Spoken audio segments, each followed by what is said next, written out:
من zanıbu duvarî kenên te wek cewherî kêfxweş bûm dema min te dît dilê min wek mîhferê bi her qermêçên rûkenî hêviyê min xurt dikî ramûserê destê te rê hevalê vê evînî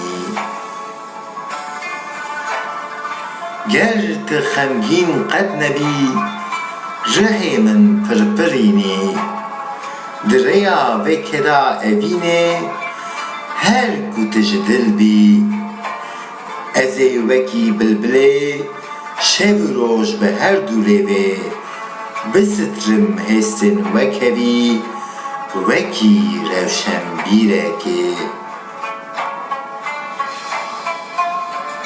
destê min da penûs li dû hêst û ramanê bidomînim nivîsên ji bo nirx û evînê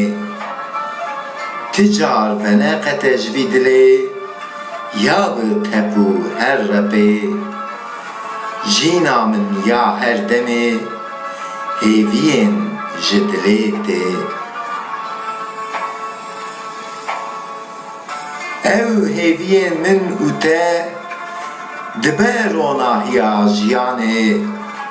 çi fehr dike ji te û her wiha ji min tê ji xwe salên bihûrî bi her du dilan ispata diherikê çi fehr dike ji te ku her wiha ji min tê